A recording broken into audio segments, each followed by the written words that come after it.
Okay, we're back. I'm your host, BKP. Good morning from the office, North Georgia's only live online morning show. I have to tell you one place where I was wrong.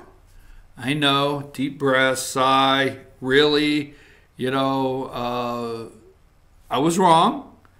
And one place I have to make a correction. I'm not wrong, I have to make a correction. Let me tell you where I was wrong. Say it like this. Damn, I said that way too many times. Somebody can just clip that and just play it against me. I was wrong. I was wrong. I said that Georgia, I was predicting that Georgia would lose one constitutional office, the state of Georgia, to a Democrat. I thought it would be Sarah Riggs Amico, if anybody, the lieutenant governor. I thought it would be. I feel down the stretch, if she would not have bumped into a couple things, if she would have separated herself just a little bit from Stacey Abrams and was able to get away from some of the Hollywood stuff, I still think it was possible. There was a couple things that happened as far as alleged lawsuits in her company, the Me Too moment comment she made. A couple things caused her some difficulty. So I thought it would be her, and if not her, maybe the Secretary of State. But I did feel Georgia would lose one of the constitutional offices, and they did not. That being said, my little out here on being wrong there is it was too close to discuss, and that's the problem in itself. I mean, I felt Georgia was on the edge of one of these offices flipping.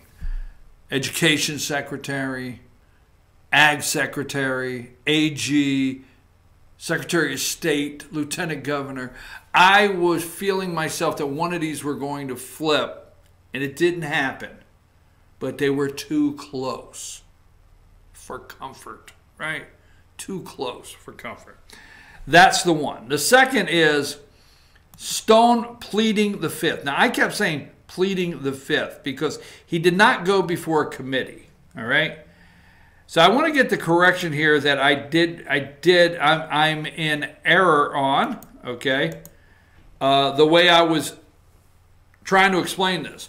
Trump associate Roger Stone invokes Fifth Amendment, won't give Senate documents or testify.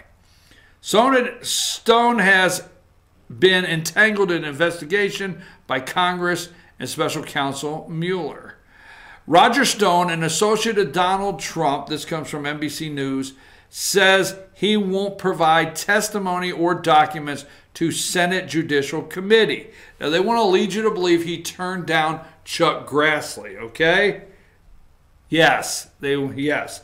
An attorney for Stone said in a letter to Dianne Feinstein of California, the committee's top Democrat, that Stone was invoking his Fifth Amendment right against self-incrimination in refusing to produce documents to appear for an interview. Feinstein made the letter public via Twitter Tuesday afternoon, one day after President Donald Trump tweeted his support for Stone. Okay?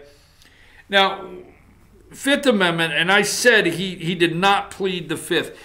He did not go under oath and plead the Fifth, okay? He did not. Now, what here is the difference that I invoking, okay? Invoking. So I want to make that correction because there might be some people out there saying that I didn't know what I was talking about. But Roger Stone did not take the stand as in court, did not do anything and say, I swear to tell the whole truth, nothing but the truth, and under oath pleaded the Fifth, his rights. He just told Dianne Feinstein, as I explained in a letter, remember, Feinstein released this, okay? He didn't have to. He didn't tell Chuck Grassley no. Or it would be all over the news. If Chuck Grassley, the chair of the Senate Judicial Committee, would have asked Roger Stone and sent a subpoena to testify, Stone would be up on Capitol Hill going like this, period. And he would be saying, hey, I swear to tell the whole truth, nothing but the truth. Then he would plead the fifth. Hey, I'm taking the fifth, okay?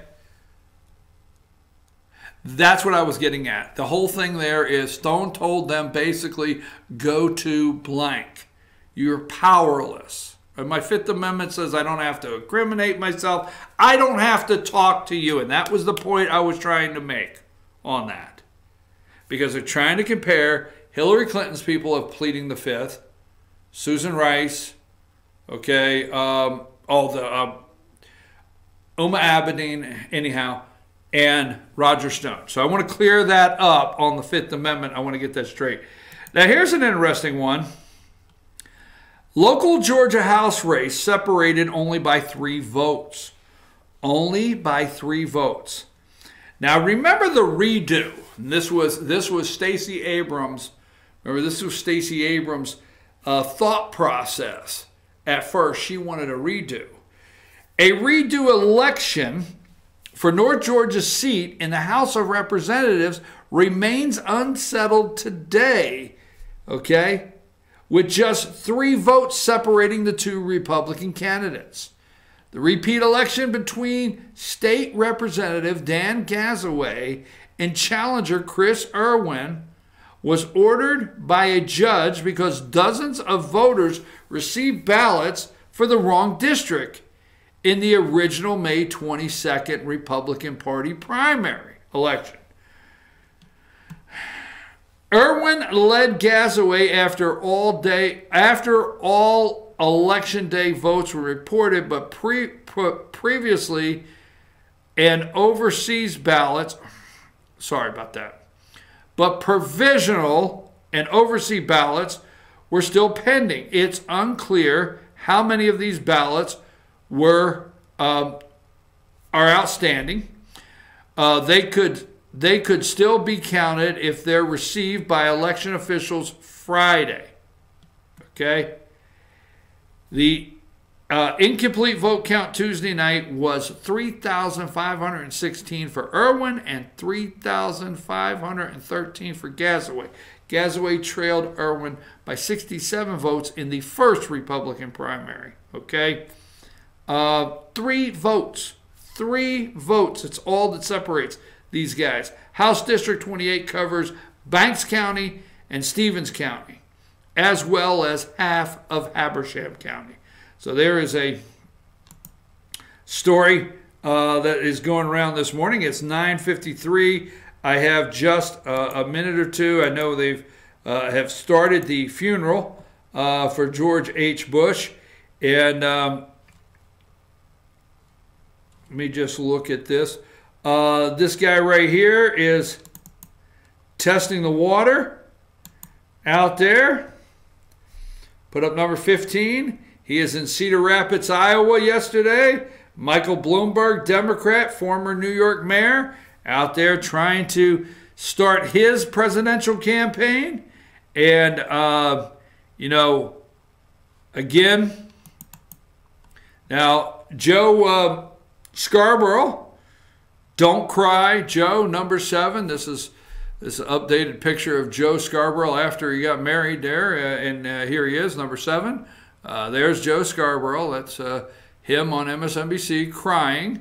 Sorry, had to throw the Gumby picture up. I don't know why.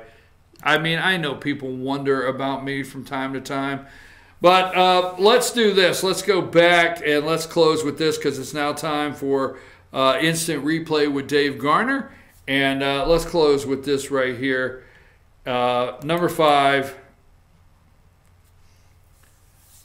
Bob Dole, 95 years old, saluting George H.W. Bush as George H.W. Bush lies in state in the rotunda of the Capitol of the United States of America for the last time. And there is the soldier saluting his friend, the soldier. And to me, Bob Dole is looking at that casket at 95 years old, number 1, and saluting this guy here. And they were just 2 kids off to the war. would you sacrifice? What would you sacrifice? And does this country still have sacrifice in its heart to save the greatest country in the world? I wish all the Bush family well today as they travel back to Houston, as they go through this time at the National Cathedral. The ceremony, the funeral today, called ceremony, the funeral today at the National Cathedral. Wish all the Bush family well as they're grieving. And, no matter what you say about the guy, the kid got in the plane and took off and finished the mission. I'm your host, BKP. We'll be back Thursday morning. That's tomorrow. Be right back. All right, so it's like we're going nowhere. Just come back tomorrow at 8. Take us out of here.